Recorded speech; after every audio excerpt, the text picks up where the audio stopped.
Welcome everybody to Madden 17. My name is MrHurriicane, and I'm here today with my very first Madden 17 video. I have been very excited to play the game this year.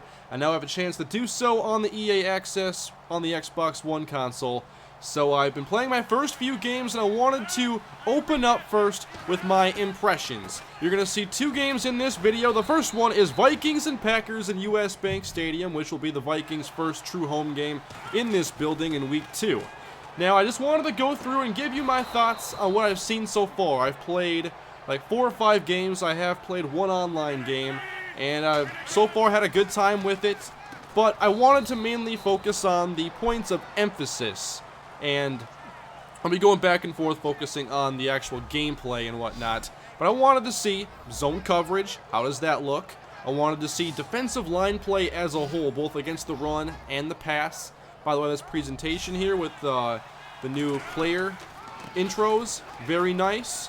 And here is Eddie Lacy finding a crease against my defense as he goes into the end zone for a big touchdown. And obviously the running game is a major point of emphasis this year. So there's a lot to talk about after my first couple hours of playing the game, and one thing that definitely stood out to me is that player movement is easily the best it's been on this generation of consoles. I finally feel like I have good, precise control of my players, both on the offensive side and defense. Last year on 16, which I still have a little bit of that game to play, it just feels so much like when you're trying to change direction and whatnot, you can't exactly get to where you want to be. I feel a lot more control now. And it especially makes the running game feel a lot better. Check this out. The jump cut by Jerick McKinnon. And he's going 62 yards to the house. There are all these new moves. And I need to spend some time in the skills trainer to really learn how to use the modifiers and to get the most out of these moves. But here was my first attempt at a juke. Getting inside that block by Alex Boone. Nice job by Fusco as well. And there you go. You see the opening. You make a move to get there. And then you go for a fake field goal to get a 2-point conversion, but it doesn't work. I messed it up there. I had Sean Hill turn the wrong way, and his footwork was already where it needed to be. So let's go back to defense now, and you'll see Xavier Rhodes here avoid the cut block and take down Jordy Nelson on the quick pass.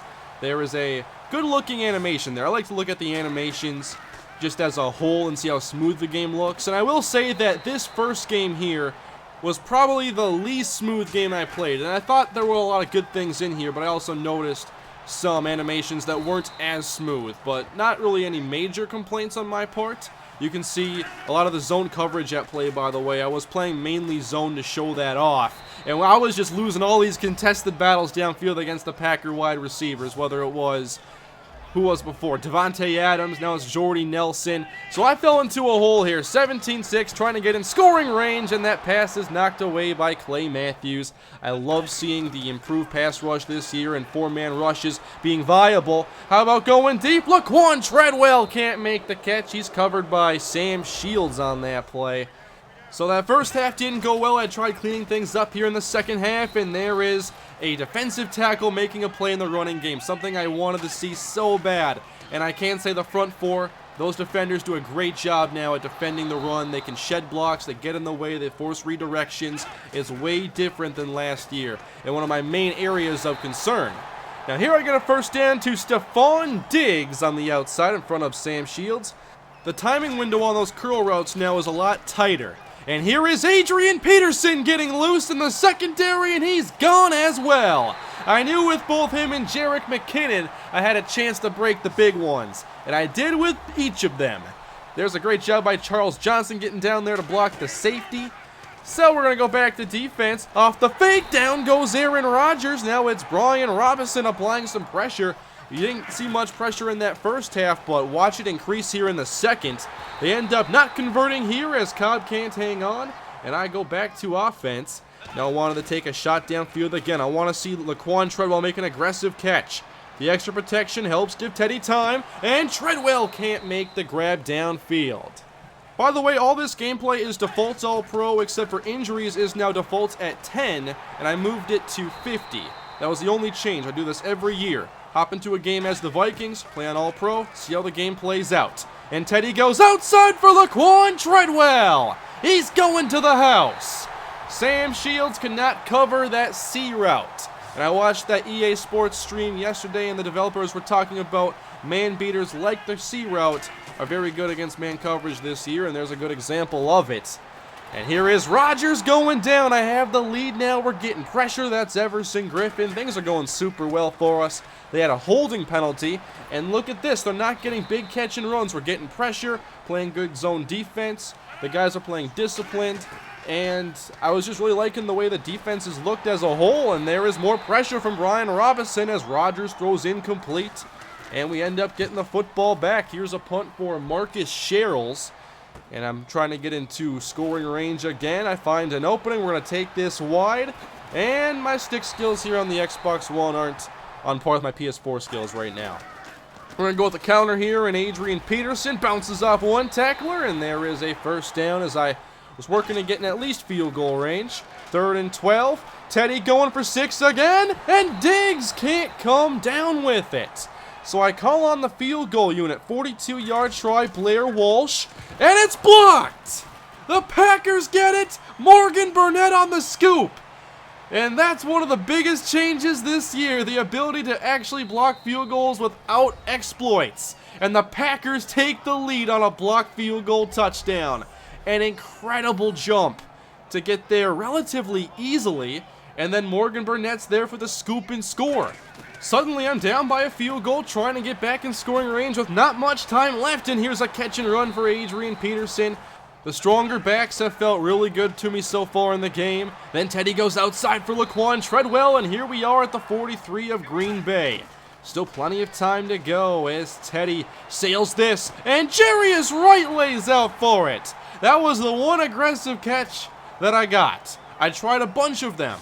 Randall can't make a play on the football. I think Wright gets a knee down in bounds. And here we are with 40 seconds now on 1st and 10. I throw a pick to Morgan Burnett, who already had the field goal recovery. And now I have to get a quick 3 and out with 34 seconds left. And now, focusing on stopping the run here, look how easy it is. The defensive linemen are making plays. There's Everson Griffin. Now we have Chad Greenway, an outside linebacker. And 3rd down and 6. We still load the box. Same approach. And Linval Joseph leads the way. All great to see. Now, can I at least force overtime in this game? 13 seconds to go. Teddy Bridgewater on the outside has Treadwell, and that's going to put us at the 44-yard line. It's a 61-yarder from this spot. So we get a bit closer, right at Blair Walsh's target range. And here come the Packers, calling a timeout, which ices the kicker. And here is a 56-yard try to tie. Walsh from right hash. It's on the way, and it's no good.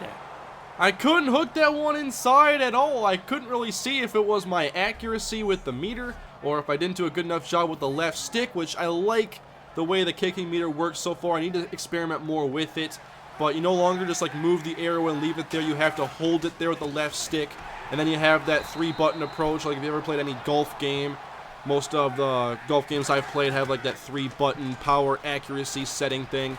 So in this second game now, it is Bengals and 49ers, and I'll just kind of talk more generally now. You've seen me focus on the gameplay a bit, but I really wanted to emphasize how much better I think the defenses are playing this year. The CPU is calling mostly zone coverage from what I've seen, and it really takes advantage of the improved zone coverage in the game. Last year we saw man coverage definitely get a boost, and I played a lot of man coverage.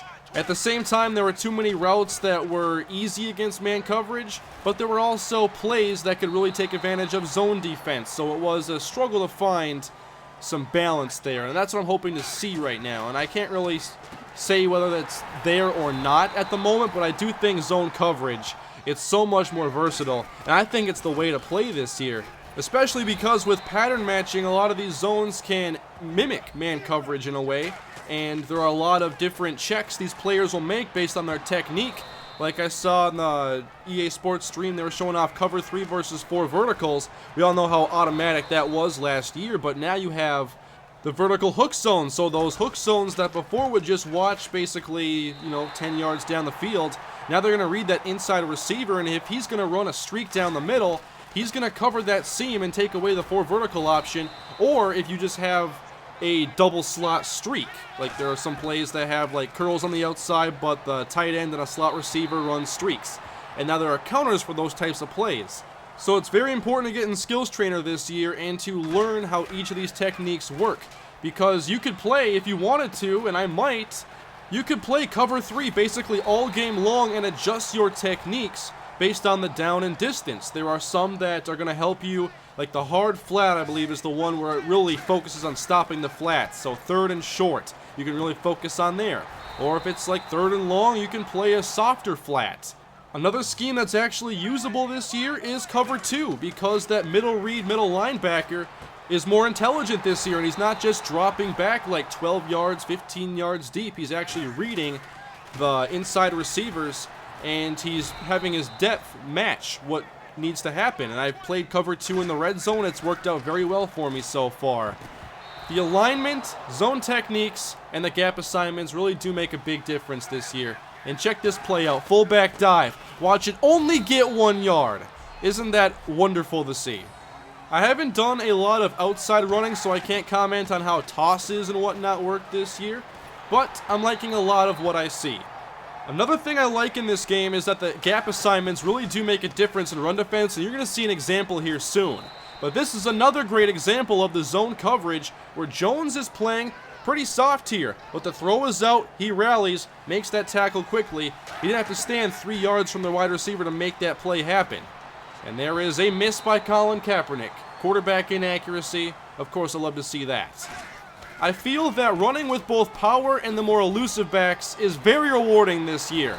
Here's a good example of a good run with Gio Bernard. I had used the Bengals specifically to use both him and Jeremy Hill, and so I could, throw to AJ Green and test that out. I couldn't float this one over Navarro Bowman's head. It wasn't a very good touch pass.